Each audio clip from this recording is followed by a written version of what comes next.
Lūdzu, izvirzamies vadībā.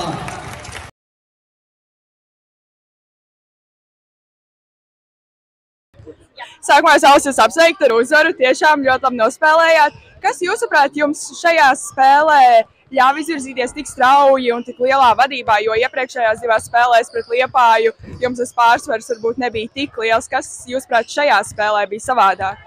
Jāsaka tas, ka izmantojam savus trumpus, kas ir ātrs basketbols.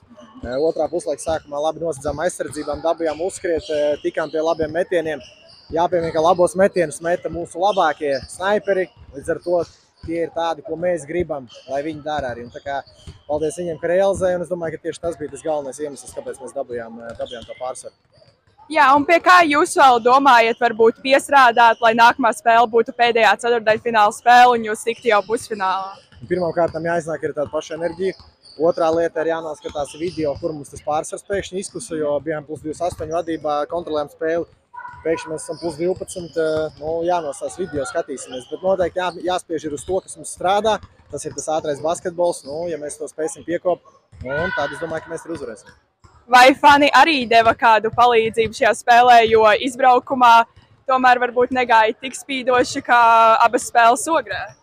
Teikšu godīgi, fani šodien bija lieliski un ir baigais prieks spēlēt šādā atmosfērā, šādā foršā zālē, kur ir piepildījuši lieliski cilvēki. Tā kā paldies viņiem par to. Un vēl viena lieta īpaši sveiciens man ir vienam cilvēkam, manam kolēģim Elvim. Viņš man ļoti ir atbalstījis, riktīgi sirsnīgs džeks, daudz ir palīdzējis. Un es ceru, ka viņam arī viss izdosies un viņš ieradīsies arī nākamajās spēlēs man atbalstīt.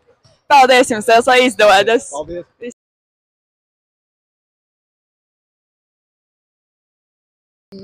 I feel comfortable.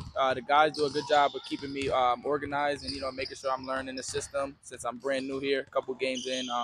Like I said, I feel confident with the guys. I feel comfortable, and most importantly, I feel confident with them out there on the court. I mean, coming off a loss, we knew we had to come out strong. We knew we had to come ready to play. We didn't want to get down another game. Coming off the loss, it was important to come out here and play strong and just play Ogré basketball, how we know how to play. Most importantly, limiting mistakes. They got a lot of offensive rebounds. I think that we could do a better job cleaning those up and just limiting the turnovers, finding the open guys. And if we do those things, I think that would get us to the next round. Okay, thank you so much and good luck on the next game.